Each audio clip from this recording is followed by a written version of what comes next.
जो जन्माला आला आहे त्याचा मृत्यू अटळ आहे. आपणही त्यापैकीच एक आहोत. ही जाणीव सतत मनात ठेवायला हवी. मग जी गोष्ट अटळ आहे त्यावर फार विचार करूनही काही होणार नाही. म्हणूनच रोजचे आयुष्य सुखाने जगायचे, स्वतः मजेत राहायचे, लोकांना मजेत राहू द्यायचे. श्री स्वामी समर्थ. जय जय स्वामी समर्थ. मित्रांनो, आयुष्य साधं असावं, सोपं असावं आणि ते अधिकाधिक समाधानी असावं यासाठी प्रयत्न करायला हवे आणि त्यातच आनंद सापडतो. सगळ्यांशी प्रेमाने वागणे आणि एकमेकांना प्रेम देणे, प्रेमळ माणसे शोधणे हाच आपला छंद असायला हवा. त्यातून मग कोणतीही मानसिक त्रास होत नाही. आत्ताचा काळ अनेक प्रकारच्या संकटांचा आहे. अशी संकटे मानवजातीवर यापूर्वी अनेकदा आली आहेत. त्या काळात मोठी हानी झालेली असली तरीही माणसानेही कधी हार मानलेली नाही. त्यांनी युक्ती करून, प्रयोग करून, काहीतरी मार्ग शोधून टिकून राहण्याचा प्रयत्न केला आहे. आत्ताच्या संकटातही तेच होणार आहे. पण हे घडण्यासाठी आपण आनंदी राहायला हवे. ही मुख्य अट आहे.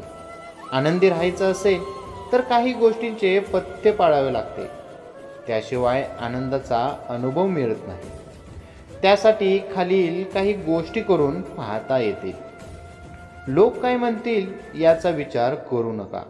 लोकांना त्रास न देता जगलो तर लोकांच्या प्रतिक्रियांची काळजी करायची गरज नाही.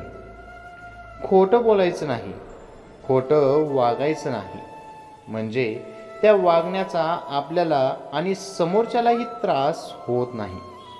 आपण जसे आहोत तसेच राहणार हे स्वीकारायचं आणि खुश राहायचं. मित्रांनो, पुढील माहिती आवडली तर नक्की लाईक, कमेंट आणि आपल्या चॅनेलला सबस्क्राईब करायला विसरू नका.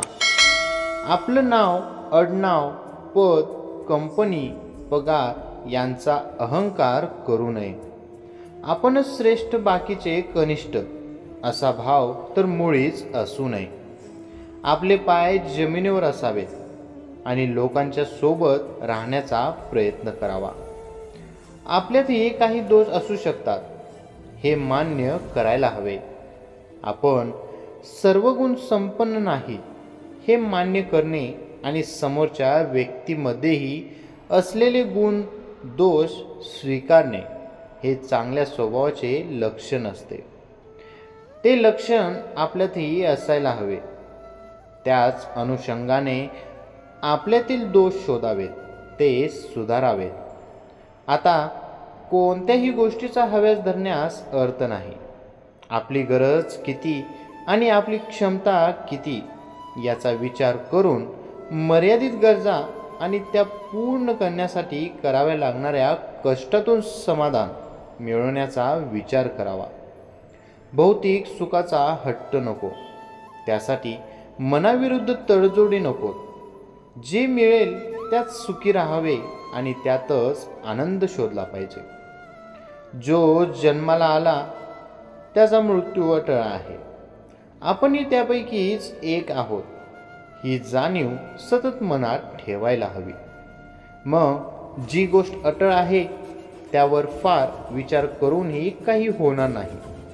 म्हणूनच रोजचे आयुष्य सुखाने जगायचे, स्वतः मजेत राहावे, लोकांना मजेत राहू द्यावे. श्री स्वामी समर्थ. जय जय स्वामी समर्थ. मित्रांनो, ही छोटीशी माहिती आवडली असेल तर आपल्या व्हिडिओला लाईक, कमेंट आणि आपल्या चॅनेलला सबस्क्राईब करायला विसरू नका. श्री स्वामी समर्थ. धन्यवाद.